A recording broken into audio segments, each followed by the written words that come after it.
Quero saudar todos e todas e dizer que é um prazer muito grande participar desse primeiro Congresso Ibero-Americano de Ecologia dos Meios, da Aldeia Global à Mobilidade. Agradeço, ao gentil convite feito pelo colega professor Denis Porto Renault. Meu nome é Maria Cristina Gobi, sou livre docente, professora e atualmente estou chefe do Departamento de Comunicação da Universidade Estadual Paulista Júlio de Mesquita Filho, a Unesp, em São Paulo, mais especificamente em Bauru, aqui no Brasil. Sou pesquisadora na linha da história da comunicação e da cultura midiática da América Latina. E o tema proposto para minha fala, a influência de McLuhan no pensamento comunicacional latino-americano, é para mim muito importante. McLuhan integra um grande grupo de estudiosos na linha da cultura, especificamente da cultura popular, com a qual eu venho trabalhando há mais de 10 anos. Vou me valer de algumas reflexões do professor Marques de Mello. O professor é professor emérito da Universidade de São Paulo, foi diretor da Cátedra Unesco de Comunicação da Universidade Metodista de São Paulo também, e ele faleceu em 2018, uma grande perda para todos nós. Mas seu legado é uma ampla referência para o campo da comunicação no Brasil. Marques de Mello foi um dos grandes responsáveis pela difusão das ideias de McLuhan nos estudos latino-americanos, mas e também eu posso afirmar por colocar as pesquisas sobre comunicação e cultura desenvolvidas no âmbito da Escola Latino-Americana de Comunicação, tanto no espaço nacional como no espaço internacional. E daí o motivo de eu me valer do professor Marques de Mello como uma referência. Então, dado esse primeiro contexto, que eu chamaria de meu lugar de fala, é necessário do mesmo modo esclarecer que quando eu falo de cultura, mais especificamente de cultura popular, estou tratando dos estudos que nós chamamos de folk comunicação. E a minha fala é no sentido de refletir sobre as contribuições de McLuhan para este tema, para a folk comunicação. Então, dado esse panorama inicial, é importante mencionar que os estudos de McLuhan aportaram no Brasil, mais especificamente na cidade do Recife, que fica no Nordeste brasileiro, entre as décadas de 1960 e 1970, trazida por pesquisas realizadas por duas grandes referências aqui, Gilberto Freire e Luiz Beltrão, principalmente. Também vou tentar esclarecer de forma muito pontual o que nós chamamos de folk comunicação. Então, pode-se afiançar que ela vem das ideias originais de McLuhan, que estão contidas no livro A Noiva Mecânica, de 1951, que foi a publicação de estreia do pesquisador. Então, nesse livro, ele cumpriu a tarefa, segundo o que a gente entende por aqui, de explicitar a gênese da cultura de massas, ou seja, quando a mídia catalisou os sentimentos da sociedade norte-americana. Então, sua pesquisa tomou como referencial os anúncios publicitários e as peças de entretenimento, quadrinhos, cinema e televisão, difundidos pelos jornais diários e revistas periódicas. Então, estava implícita a ideia de que o homem industrial, vivendo nas periferias das megalópolis, inseria-se numa cultura de massa enraizada nas tradições populares. Então, tendo como reflexão central o folclore do homem industrial, a contribuição de McLuhan é inegável para o pensamento do professor Luiz Beltrão, que é quem vai trabalhar as concepções da folk comunicação. Ainda que em uma análise mais aprofundada seja possível avaliar que os dois pesquisadores, McLuhan e Beltrão, percorreram trilhas paralelas, pois a gente pode afirmar que Beltrão traz em seu trabalho, na verdade, o uso da cultura de massa pelo folclore e não a apropriação da folk culture, né, que é a cultura folk, pela mídia, que foi o caminho trilhado por McLuhan. Então, a ideia central do professor Luiz Beltrão era a de recodificar e reinterpretar o conteúdo da mídia para acesso das populações marginalizadas. Assim sendo, né, McLuhan defendia a ideia de uma aldeia global, onde a massificação da cultura popular se expandia, e Beltrão então demonstrava que o Brasil perfilava-se como uma sociedade marcada pela vigência de uma mídia bastante elitista, ancorada nos valores da cultura erudita, né? Então, desse modo, sempre houve a necessidade da decodificação, né, das mensagens midiáticas para serem assimiladas pelas camadas populares da nossa sociedade. E Beltrão denominou isso de folk comunicação. Então, a folk é esse processo de tradução dos conteúdos midiáticos pelos meios populares de informação, de fatos e expressões de ideias.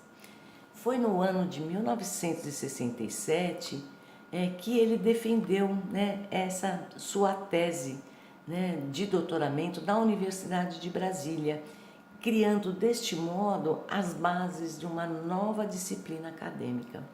Porém, a folk comunicação só ganharia impacto e adesão da comunidade científica nacional no final dos anos 90, quando a estruturação, né, de uma rede de pesquisadores, né, de jovens pesquisadores que começam a estudar e a tratar deste tema, né?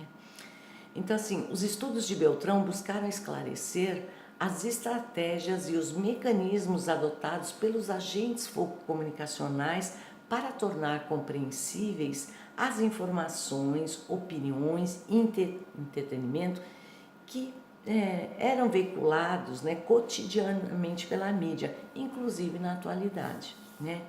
É o que poderíamos chamar de formas de tradução do conteúdo midiático elitista para as camadas culturalmente marginalizadas da sociedade, como bem afirmou o professor Marcos de Mello em 2006.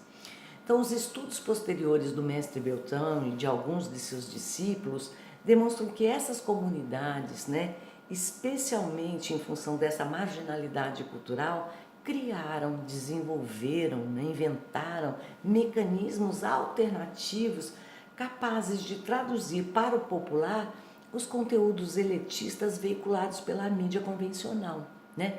E um dos grandes pesquisadores que tem diversos estudos sobre isso é o professor Roberto Benjamin, que foi inclusive discípulo de Beltrão, né? Então, assim, falando isso de uma outra forma, constroem-se, né, reacionam-se de alguma forma, né, por esses movimentos de cultura popular, né, veículos artesanais ou canais rústicos, muitas vezes estabelecendo também uma espécie de feedback em relação ao sistema hegemônico, né, que se constitui em um processo comunicativo popular de fato muito interessante. Então, assim, evidencia-se, né, desta forma o contrafluxo dessa produção midiática tradicional, ou seja, não é suficiente somente a reelaboração desses conteúdos para inserção popular nos fenômenos comunicativos midiáticos, mas se faz necessário e urgente, como têm afirmado diversos pesquisadores, entre eles o próprio professor Marcos de Mello, a incidência de temas populares na mídia massiva, refletindo assim as expectativas do mercado consumidor, principalmente na imprensa diária. Então, ao avaliar essa tendência, né, somos levados a concluir que estaríamos reproduzindo, né, mais de meio século depois, aquele fenômeno que McLuhan identificara na América do Norte, mais precisamente Estados Unidos e Canadá, dando-lhe o rótulo de folclore do homem industrial. O professor Marques de Mello, em vários de seus escritos, afiança também que Gilberto Freire, no ano de 1961, que vinha usando a imprensa como fonte de pesquisa, foi quem leu e difundiu o primeiro livro de McLuhan, ainda pouco conhecido no Brasil na época, A Noiva Mecânica, The Mechanical Bride, de 1951, que igualmente, né, se valia dos jornais e revistas que eram na época considerado material de terceira classe como fonte de estudos, né? Então, assim como Gilberto Freire, McLuhan também se valia, né, desse material para os seus estudos. Então, o estudo de Freire tratou, né, sobre o escravo nos anúncios de jornal. Para o professor Marques de Mello, McLuhan era o precursor da anunciologia, que é uma disciplina voltada para os estudos da propaganda na imprensa. Então, entusiasmado, né, com essa descoberta, Freire imediatamente procurou dialogar com McLuhan, né? E o encontro se deu em Paris durante um colóquio para o qual os dois foram, né, haviam sido convidados. E o próprio Freire que faz esse relato em muitos dos seus escritos posteriores. Gilberto Freire publica, né, o resultado da sua pesquisa, né, num livro chamado O Escravo nos Anúncios de Jornais Brasileiros do século XIX, no ano de 1963, né, ele faz essa publicação. Tá? Beltrão, do mesmo modo, também pertencente, né, ao grupo de estudiosos do Nordeste Nacional, leu e difundiu A Galáxia de Gutenberg, e em suas pesquisas posteriores ele se vale do meio A Mensagem, né, publicações de McLuhan, né. Então, desse modo, a gente pode dizer que foi no final dos anos 60 que McLuhan, em seus livros, repercutiram em todo o país, pautados pelos cadernos de jornalismo e comunicação que eram editados por empresas, né, jornalísticas como a empresa Bloch e o Jornal do Brasil. Então, tais fontes, como afirma o professor Marques de Mello, né, em alguns de seus escritos, nutriam, né, o imaginário dos jornalistas responsáveis pelas editorias de cultura da grande imprensa. Saindo um pouco do Nordeste brasileiro e caminhando para o sul do país, Anísio Teixeira foi o grande responsável por difundir as ideias de McLuhan no Brasil também, né? O pesquisador prefacia a Galáxia de Gutenberg e, do mesmo modo, o professor Décio Pinhatari traduz os meios de comunicação como extensões do homem, já no fim dos anos 70.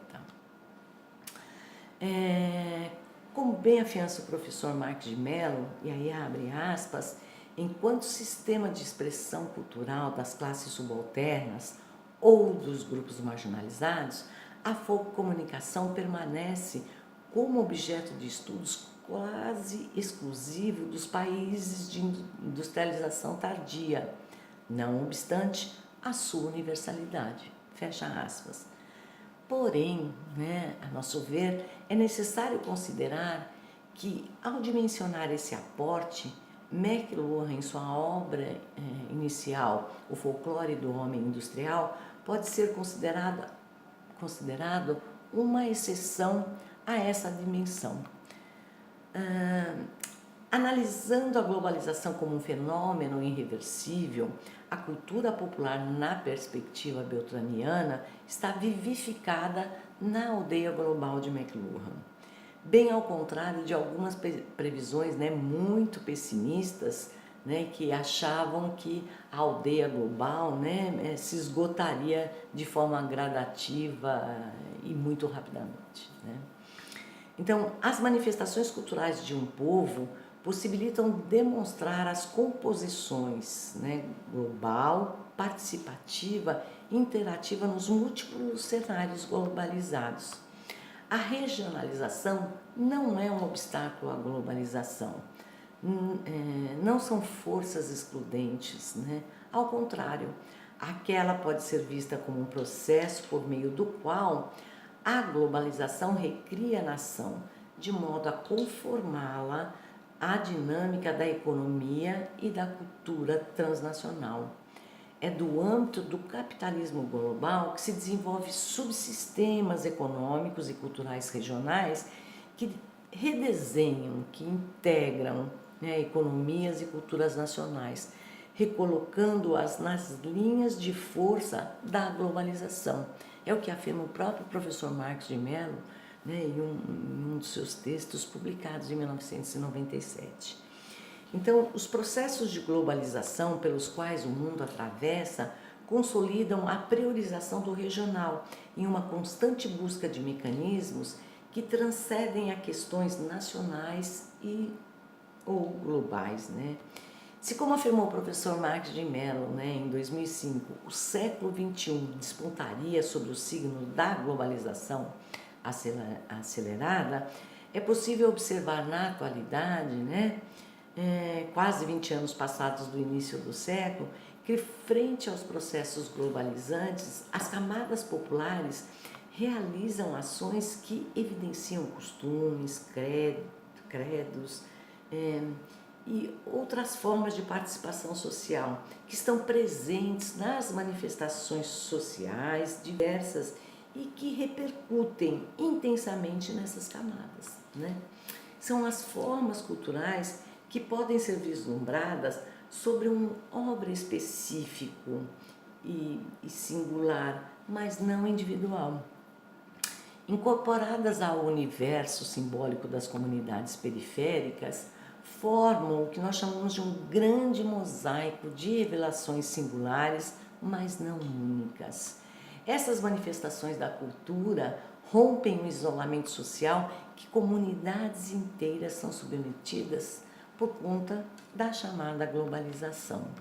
Então, do mesmo modo, é nesse cenário globalizante e de movimentações diversas, onde as concepções de tempo e de espaço são definidas e redefinidas, que as manifestações locais, que permeiam as diferenças regionais, eclodem com implicações sociais, econômicas, políticas e culturais, surgindo assim as manifestações de cultura nacional, como um produto derivado das diferenças histórico, geográficas e culturais das sociedades. Por outro lado, né, a busca de respostas para questões que abrigam as diferenças entre localidades e os constantes desafios de se constituir um espaço singular de identidade tem elevado a possibilidade de ações conjuntas e complementares, não só nas áreas econômicas e políticas, mas cultural, tanto locais quanto regionais. Então, o desafio dessa transformação tem permitido ultrapassar as próprias fronteiras regionais e nacionais, né? Visualizando desta forma um conjunto global de atividades, predominando o sentimento de cooperação e de integração regional. Do mesmo modo, embora os processos de globalização evidenciem mecanismos que explicitam as questões nacionais e globais, né, em defesas de teses e antíteses que muitas vezes priorizam os processos midiáticos destinados às elites, as camadas mais populares têm buscado formas comuns de representação da vida cotidiana, né, da sua vida cotidiana, nos vários espaços comunicacionais, quer sejam esses espaços mediados ou não. Então, no momento em que a sociedade midiática atinge o seu apogeu, a Folcomunicação de Luiz Beltrão mostra-se robustecida na aldeia global de Marshall McLuhan, construindo a expressão da riqueza do folclore mediatizado que foi esboçado na teoria folcomunicacional de Luiz Beltrão em 1967. Mas a gente pode dizer que ela corresponde indiscutivelmente à sequência brasileira de um episódio histórico protagonizado emblematicamente por McLuhan a partir de 1951. Então, ao perceber, né, essa mutação cultural com a argúcia, né, e a astúcia que lhe eram típicas, o pensador canadense rotulou-a apropriadamente como folclore do homem industrial em sua obra de estreia The Mechanical Bride. Então, desta maneira, né, o folclore midiático típico da sociedade pós-industrial configurou-se como um conjunto de signos, né, procedentes de diferentes geografias nacionais e regionais, buscando projetar culturas seculares e emergentes no novo mapa mundial. Por fim, pode-se afiançar que o folclore mediatizado possui uma dupla face. Da mesma forma que assimila as ideias e valores procedentes de outros países, preocupa-se com a projeção das identidades nacionais, exportando conteúdos que explicitam as singularidades dos povos, como diz o professor Marx, aspirantes a ocupar espaços abertos e globalizados, né? Espaços definidos na grande aldeia global de McLuhan. E para finalizar, então, esse breve panorama sobre as contribuições de McLuhan para os estudos latino-americanos, como é a proposta do tema, e mais uma vez, né, referenciando o professor Marques de Mello, é possível afiançar que a atualidade do pensamento comunicacional de Luiz Beltrão, que pensou na era de McLuhan sobre as interações entre a aldeia global e a aldeia local, né, é de suma importância para o entendimento desta construção sobre cultura popular. Então, o que nós afirmamos, né, que ao construir um referencial teórico consistente, tanto Luiz Beltrão como McLuhan, né, lançaram pontes entre a folk media e a mass media. Beltrão reconheceu o universo que subsiste, né, na produção simbólica dos grupos populares, percebendo ao mesmo tempo que os dois sistemas comunicacionais continuarão a ser articulados numa espécie de feedback dialético, contínuo e criativo na grande aldeia global definida por McLuhan. Com isso encerro a minha participação e agradeço a oportunidade.